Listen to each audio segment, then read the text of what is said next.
Welcome back to the fourth installment of our research learning series, Biostats Made Simple webinars. So just for a quick introduction for those that, did not attend the previous sessions. My name is Christine Ramdin. I'm a faculty on the research track at Rutgers, New Jersey Medical School, Department of Emergency Medicine. I have a PhD in biomedical informatics, and today we're just going to do a continuation of some of the concepts we've been talking about before, with the focus on matched comparisons for ordinal and continuous data. Before I move on to the next slide, I want to give a huge thank you to SAEM and Lane and Lynn for helping me revolutionize this, make this happen, and put this together. Okay, so our agenda for today, we're going to recap a little bit based on what we spoke about last time, taking into consideration the fact that some people may have not attended the previous session, so the recap may be helpful to new attendees. Also, to know that these sessions are recorded and they'll be available online for viewing after the webinar. We'll be talking a little bit about matched comparisons, and we'll be giving examples on matched comparisons and what tests to use for each type of comparison. Then we'll update our table, our famous table that we've been talking about in every session, and we'll provide a summary of all the points we've been talking about in this PowerPoint. So this is the agenda for our recap. So we're going to recap a little bit on what are scalar and continuous variables. We're going to again talk about the Shapiro-Wilks test, which I keep on bringing up over and over. I'm going to show you guys a little bit on how to use SPSS again. And then we're going to talk about specifically the parametric and non-parametric tests that you use for unpaired scalar or ordinal variables, and then what those examples look like on SPSS before transitioning into our match comparisons portion. So just to recap, for those of you that haven't previously attended, scalar and continuous variables include variables such as weight, height, time, distance, number of patients. Ordinal variables are typically variables like your Likert scale variable, variables like your school levels. Typically, ordinal variables do not take on decimal points. That's a way to think about it. Like your grades are A through F. That's an example of an ordinal variable. Socioeconomic status, that's usually like low, middle, or high income. And then these are in contrast to nominal variables, which are also called categorical variables because they can be categorized per se. So if we're talking about color is a nominal variable because there's different types of different categories. There's red, yellow, blue, pink, etc. Another example of a nominal variable is race, Asian, Caucasian, African American, etc., ethnicity, and so on and so forth. The last few sessions, we've been primarily focusing on comparative tests for scalar or continuous variables and ordinal variables, which you usually use the same tests for. So just a little reminder, in order to determine what type of tests to use to compare ordinal or continuous / scalar variables, you need to use something called the Shapiro-Wilks test, or when you're dealing with data sets that are very large in nature, usually above 2,000 data points, you use something called the Kolmogorov-Smirnov's test. And this is not something you calculate by hand. It's easily calculated by any online calculator. The more legitimate way to do it is through a verified statistical software such as SPSS. Many of you, I'll show you guys how to do it again, but if you attended the previous sessions, you could see how easy the Shapiro-Wilks test is done using SPSS. Just a reminder, if, after inputting your data sets and running the test, if your p-value is greater than 0.05, that's an indicator that your data set is normal, and in which case you would use the parametric alternative for comparing your groups of variables. If you run a data set and it comes back with a p-value less than 0.05, that data set is considered non-parametric. And what that essentially means is that you have to use a non-parametric test for whatever comparison you're conducting.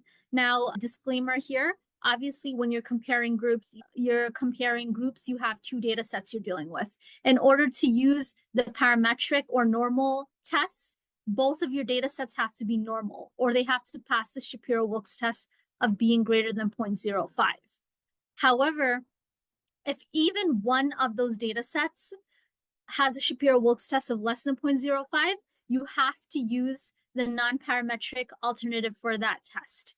Therefore, again, repeat, in order to use the parametric tests for comparing groups of variables, you have to have both sets as normal as per the Shapiro-Wilks test or greater than 0.05. Okay, just as a refresher, I'm about to walk you guys virtually through SPSS again to remind you what it looks like and how you'd go about running the Shapiro-Wilks test. For just a second. So for those of you that are not familiar with SPSS, this is what SPSS looks like. It looks, again, as I said in the last webinar, deceitfully like Excel, but do not be fooled. SPSS is good for analyzing data. Excel is used for, you could also use Excel for analyzing data, but it has a lot of data manipulation options, which are not readily available in SPSS. Therefore, I always state that the most powerful combination for analysis is the Excel SPSS combination, where you prepare and clean and categorize your data in Excel and then copy and paste that into SPSS for further analysis. So this is what SPSS looks like. In these columns, you would copy and paste your data, just your plain data. You would not copy any row names or column names here because SPSS does not deal with that very nicely. If you click on your variable view, you'll have the opportunity there to name your columns of data. So if your first column of data, if you were copying and pasting from Excel was age, you'd only have your numbers here like 36, 35, 22, etc. But if you see, like if you double click this to try to label it, it won't let you label it. It takes you directly to the variable view. So your variable view is the opportunity to label your variable. So age, I'm going to label that column age. And then if you go back to your data view, you see that the column has now been labeled as age. Now, the variable view, as I was explaining last time, is a very important view.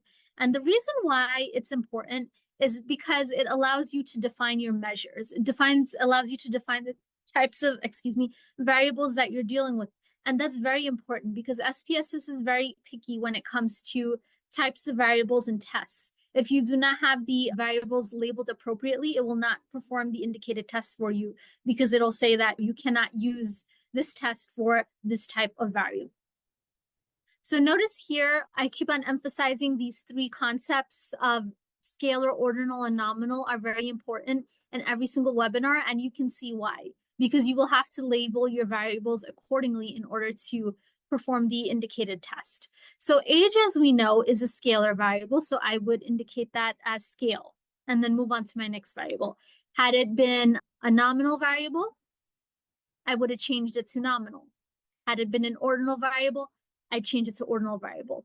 So when you're dealing with a large data set with multiple variables, it's very important to ensure that you have all of your data labeled appropriately so that you're not confusing yourself and you're not confusing the statistical software.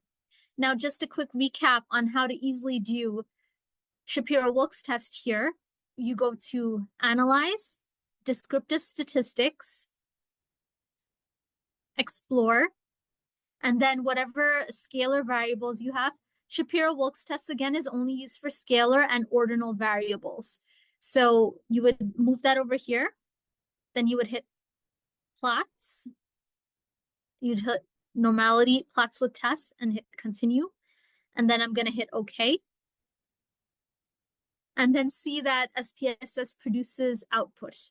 And in this output, they just don't give you the value for the Shapiro-Wilks test. They also give you several other descriptives about the data set. It gives you the mean of the data set, the 95% confidence interval of the data set, median, etc.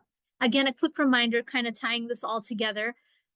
Recall that when you're looking at the literature, you sometimes see mean reported with values and you sometimes see median and interquartile range. And the reason for that is you have to report the appropriate parameter based on the results of the normality test. So in this case, Shapiro-Wilks test is normal.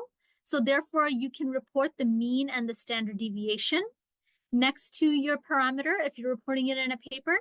However, if that p-value was the p-value, which is your SIG, your significance, if this was less than 0.05, alternatively, you would report your median and your interquartile range, which doesn't apply because obviously this data set isn't large enough. So, that's just a little bit of a recap on all of that and how to calculate, your Shapiro-Wilks test using SPSS. And as you see, it's really easy. It's just a matter of clicks. You just have to have your data in the appropriate format. Okay. So again, just to reemphasize, Excel is good for data cleaning and manipulating and reorganizing your data. SPSS doesn't have a lot of that functionality. SPSS is made specifically for analyzing. So you want to make sure that your data is in the appropriate format before inputting into SPSS. Okay, so in our previous webinar, we discussed the tests that are used to compare unmatched groups of scalar data or ordinal data. And what I mean by unmatched, I simply mean that you cannot link your patients, your objects, your people, etc., between groups. The groups are not identified and you cannot, or even if they are identified, the same people are not in each group and you cannot link them, essentially. Or another form of unmatched could also mean that you do have the same participants in each group, but you do not have identifiers. So you do not know who is who, and therefore you cannot link between groups. So when you're dealing with independent samples like that or unmatched samples, you use the two independent samples t-test. If you have normal data, meaning again, if each data set, both data sets, pass the Shapiro-Wilks test for p is greater than 0.05, or you use the Mann-Whitney-U test if you have the case where at least one of your data sets does not meet the normality criteria for Shapiro-Wilks test or Kolmogorov-Smirnov's test of p is less than 0.05. So again, just a quick recap, how do you calculate the two independent samples t-test in SPSS? And I'm just going to stop sharing and reshare my SPSS screen again so you guys can see how to do that again. Okay, so to compute the two independent samples t-test, given that both of your data sets are normally distributed, you would hit Analyze. And a lot of times when you're doing any data analysis in SPSS, it's the Analyze command you're typically using. So you would hit Analyze, you would hit Compare Means and Proportions, and then Independent Samples t-test. That's all. And you would have your two variables here. You could say ages for group 1 and ages for group 2. You would move them here. Now, the tricky thing about the independent samples t-test and the alternative, the Mann-Whitney-U test, when you have unmatched data, as in SPSS, what you have to do is something called defining the grouping variable. And what that means is essentially you would have one column of data, and then you would label in which category each data point belongs. And I'll show you exactly what that means just very quickly. I'm just quickly recapping because I know probably some of you did not attend the last webinar. And this also lays the foundation for what we're about to do next. Okay, so let's say, we have 10 data points here, and this is a combination of ages for patients in our group 1 and patients in our group 2. So what we're going to do here, we're going to define the second variable as our grouping variable, and we're going to label where each of these patients belong. So on group 1, the first 5 patients belong in group 1, and then the second 5 belong in group 2. And that's what SPSS calls your grouping variable. It's just a fancy way for SPSS to kind of process it in the system. Unfortunately, we have to follow the format SPSS wants the data in. Fortunately, for the examples you'll see later, we'll just suffice by having our age group 1 here and our age group 2, and we can just input that into the test and it spits out the p-value. Unfortunately, for the unmatched tests, we're required to create this grouping variable to define our groups. So we would hit Analyze again, Compare Means and Proportions, Independent Samples t-tests. Our test variables, our age variable, our grouping variable is our variable 2. And we're telling 1 and 2 define our groups. Group 1 is labeled as 1 and group 2 is labeled as 2. We hit Continue. And then we're going to hit OK. And then you see that. Oh, yes, you see that SPSS produces your p-value. Quick reminder, if Levine's test works similar to Shapiro-Wilks test, if p is greater than 0.05, then your equal variances are assumed and you use the p-value in the top row. If not, you use the p-value in the bottom row. And as you can see, the p-values in either case are not statistically significant. But that's how you would run your test for your independent samples t-test for unmatched variables. Now, in the case where you have unmatched variables that are non-parametric, you would have to use something called the Mann-Whitney U-test. And you would simply do that by, again, hitting Analyze, but you're going to hit non-parametric test, legacy dialogues, and then again, 2 independent samples. And you see that Mann-Whitney use here. And again, the same concept. You would put your age there and your grouping variable there, and you're going to hit OK.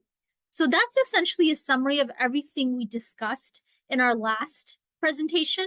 However, I felt it was necessary to spend some time on it because it does set the foundation for what we're going to do now, and it'll make it easier to understand. Okay, so this is essentially everything I was showing you, and all of this is highlighted. All of this is bulleted right here, and the slides are available in the Google Drive, which I'll share a little bit later in the chat so you guys have access to the slides and the data sets that we're using. Okay, I just walk you through the Mann-Whitney U-test and how you would do it. These are all the steps for doing it step by step. And this is for example, how the output looks like. And this is, again, two-tailed p-value, another refresher. Remember, two-tailed p-values are testing whether there's a difference in general between groups. The time you would use the one-tailed p-value is if you're testing for directionality. That is if one group is significantly different than the other, significantly greater or significantly less. Two-tailed, you're just asking whether or not there's a difference. And the one-tailed p-value can be obtained just by dividing the two-tailed p-value in half. So those are all just a bunch of reminders. All right, so now we're moving on to our goal for today. So last lecture, we talked about unmatched comparisons. Again, that means that you have 2 groups of data and there's no link between the data. So, whether or not the same participants are in each group, you cannot link them. Therefore, you cannot conduct what you would call the paired analysis. Today, we're going to talk about tests that you would use to compare groups when you have matched comparisons. Or that is, you're comparing 2 groups where patients, objects, people, etc. could be linked or identified between groups. A very common example is like, when we're doing medical education research and you have data for students pre-assessment or pre-course and the same data for the same students, post the course, and it's the same questions, and you have each student's name associated with each test result. So you can easily pair each student's results pre and post to kind of examine if there was a difference. And as we know, there are different tests for these matched comparisons versus the unmatched comparisons where you cannot link the data. When you have matched comparisons, instead of using the independent samples t-tests, you use the paired t-test for parametric data. You use the Wilcoxon sign rank test for non-parametric data. And again, just to re-emphasize how you tell if it's parametric versus non-parametric, you can simply tell based on the result of the Shapiro-Wilks test. Both data sets, pre and post, have to pass the Shapiro-Wilks test or the Kolmogorov-Smirnov's test if n is greater than 2000. And what I mean by pass, I mean p is greater than 0.05 in order to use the parametric test, which is the pair test. So here I present to you our first example. A pharmaceutical company developed a weight loss pill that has been tested via a prospective interventional study to determine whether the pill had a significant impact on weight loss after 6 weeks. Group 1 contains data on patient weights before the intervention, and Group 2 contains data on patient weights 6 weeks after the intervention. Patients can be identified and linked between groups. So we would like to determine whether there was a significant difference in weights between groups post 6 weeks. In summary, we're asking whether the weight loss pill made a difference. So now the first step, we have to determine our data type, ordinal versus scalar. We know weights are not ordinal. They're not Likert scale type data, so they're scalar. We're going to input the data into SPSS, and we're going to check for data normality because data normality is going to help us determine which test to use, whether it's the paired t-test, since we have identifiers and data could be linked between groups, or is it the Wilcoxon sign rank test. And I'm going to copy and paste my data into SPSS. First, I don't even have to clear these. I'm going to go into Excel. And for example 1, here's my pre-data. This is the data of weights for patients before the intervention or before they took the weight loss pill. And I'm going to paste this here. And then I'm going to copy my post data. This is the data of weights for the same group after they took the pill. And for simplicity, I'm just going to label this so no one gets confused. This is pre and this is post. And now we want to check the data sets for normality. So I'm going to go to Analyze, Descriptive Statistics, Explore. I'm going to remove this. We want to test our pre and post. Hit plots, normality plots with tests. I'm going to hit OK. So now, as you see very nicely, the SPSS summarizes descriptive statistics for all the data, both pre and post. And if you scroll a little bit more down, we see that it produces our normality test. Now, since our data set is pretty small, that is, it's less than like 2,000 data points, we're going to use the Shapiro-Wilks test. Notice that for the pre-data test, the Shapiro-Wilks test is less than 0.05. So that means this data set is not normal or it's non-parametric. However, the post data set, for the post data set, the Shapiro-Wilks test is approximately 0.14, which passes the test. P is greater than 0.05, which means the post data set is normal. However, do recall, I just mentioned that in order to use the parametric test or the PRT test, both of these data sets, pre and post, have to be normal, or P is greater than 0.05. So since at least one of them fails the Shapiro-Wilks test, we have to use the Wilcoxon sign squared test. So the way we go about that is we're going to go to Analyze, Non-Parametric Tests, Legacy Dialogues. And again, since this is two related samples, or there's the same participants in both groups and they can be linked, that's why it's called two related samples. And you see that, by default, we have the Wilcoxon sign rank test, checked here. There's other types of tests that are used for different types of variables. For example, the McNamara test is used for nominal variables, but we've already established that, weights are a continuous variable. Therefore, we have to use the appropriate continuous variable test, which is the Wilcoxon test. So we're going to drag our pre-data into variable 1 and our post data into variable 2. And had we had other sets of data to test here, we could easily put it here. But as you can see, unlike the previous unmatched example where I had to define the groups, I did not have to do that here. I could just easily put in my pre and post, which is so nice. And then I'm going to hit OK. Let me just check exact. No, everything is fine. I'm going to hit OK. All right. And notice this is the result here of my Wilcoxon sign rank test. Notice that the p-value is less than 0.001. So what is that telling us? It's telling us that the weight loss pill did have a significant impact on patient weights. Now, if we were asking the question whether it was like a positive impact, did the patient lose weights, or was it a negative impact, did the patients actually gain weights, we would actually have to split this p-value in half, which is also still is less than 0.001. But just wanted to remind you of that important detail because, what question you're asking always determines what p-value you use. If you're conducting a non-inferiority trial or you're conducting a superiority trial when you're trying to prove something is different. And when you're trying to look for directionality, let's say, for example, that yes, you were looking to determine whether the weight loss pill did result in patients losing weight after 6 weeks, you would go back up to your descriptive stats and look at for example, your means or your medians. In this case, since the data is non-parametric, you would look at medians to compare versus means. So we're going to look at the median weights for the pre-data set, which is 236 here.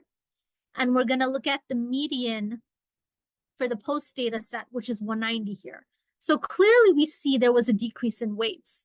So if your question was to evaluate whether the weight loss pill resulted in a decrease in weights after 6 weeks, you can say absolutely yes. We tested the data for normality. We noticed that one of the data sets wasn't normal. As a result, we used the Wilcoxon sign rank test, and we found that our p-value is less than 0.001, regardless of what question you were asking, whether if there was a difference or whether there was a difference in a positive direction. Then we compare our means and our medians, and we notice that there was a decrease. So yes, we can safely conclude, given that our p-value cutoff is 0.05, that the weight loss pill did have a significant impact. So you see, this is very layered, but it's very important to select the important tests, appropriate tests, and set everything up very nicely in order to ensure that you get an accurate result. So we just did all of this. All right, so our example 2, it's literally the exact same example, but the difference is that the data sets are different. I maneuvered the data sets so that the p-values for the Shapiro-Wilks test comes back normal. So as you can see here, they're just barely above 0.05, but if our cutoff is 0.05, they pass that test. So since the Shapiro-Wilks test value is greater than 0.05, then we can, for both data sets, we can conclude that both data sets are normal, and we can use our paired t-test to compare groups and test whether there was statistically significant difference. So for our paired t-test, I'm just going to quickly show you guys what that looks like. So in order to compute the result of a paired t-test, you would hit Analyze, Compare Means and Proportions, and Paired Samples t-test. That's all you have to do. And just like the Wilcoxon squared test, sign rank test, the formatting, the way the screen looks is exactly the same for SPSS. So you would drag your pre into your variable 1. You would drag your post into variable 2. And then you would just hit OK. Note that, this data set that I currently have in there, as you guys know, that was not normal. And the Excel spreadsheet I have shared in the OneDrive, for example 2, the data sets for Shapiro-Wilks do come back normal. I'm just not going to repeat that all over again and bore you guys because you kind of see what that looks like. I'm going to go back to my PowerPoint screen and just show you the outputs because now everyone knows how to do it. So again, all the steps are nicely outlined here. And again, these slides will be available to you guys. So whatever you're doing it on your own, you have it with you. Again, your analyze command is always your friend. Usually whatever you're doing in SPSS, you're always using the analyze command. Then you hit compare means and proportions, paired sample t-test, and then you move your pre variable in the appropriate column, post variable, and hit OK. And once you do that, your output looks something like this. And essentially, you notice here that unlike the Wilcoxon sign rank SPSS produced here, both a one-sided p-value and two-sided p-value. So you don't have to calculate it, but in any case, if you divide 0.001 divided by 2, you still get 0.001 as shown here. So it's fine. So for the paired sample t-test, SPSS produces both p-values, and depending on your question, you have to decide which one is the most appropriate to use to answer your question. Notice it also provides you with the mean, because again, with the paired sample t-test, they're assuming that you checked both data sets for normality and it both passed normality. That's why you're doing the paired sample t-test, which is why they report your mean here, and your mean difference is 98. And they also give you this the 95% confidence interval for that difference, which is also very helpful. Okay, so to just summarize everything we've talked about in the last couple of webinars in one table, you remember whenever you're dealing with ordinal and scalar data, or also known as continuous data, the main thing you have to do before you do anything else is determine whether your data set is normal or parametric, or not normal or non-parametric. And based on that decision, that kind of guides you as to what are your reporting values and what kind of comparison tests you're using. So just a reminder, for parametric data, that's your normal data, meaning Shapiro-Wilks test, the result was greater than 0.05, or Kolmogorov-Smirnov's test, if your data set is very large, you report the mean and the standard deviation for whatever parameter you're reporting, and you use the independent samples t-test for unmatched data, or the paired t-test for matched or linked data. On the other hand, if you're running your data set for ordinal or scalar or continuous data, and you find that it fails the Shapiro-Wilks test or the Kolmogorov-Smirnov's test, and by fail, p is less than 0.05, then you report your median and your interquartile range. and you use your Mann-Whitney test for unmatched data, and your Wilcoxon-Sign rank test for matched data. So as you know, in the last two webinars, we've been primarily talking about data sets with two sets of data. We all know there's extensions for these tests for three sets of data, which we'll probably be talking in the following webinar. And then we'll add again to this list. So again, final tips and key takeaways. Excel is your best friend for organizing your data. SPSS is only good for analyzing. It's very important to label all your variables appropriately in SPSS because once you do, as you see, your results are just a few clicks away. Shapiro-Wilks test is used to determine data normality, and that is your first thing before you do anything, because it'll determine what tests you use later down the line. You use your independent samples t-test for unmatched or unlinked normal data.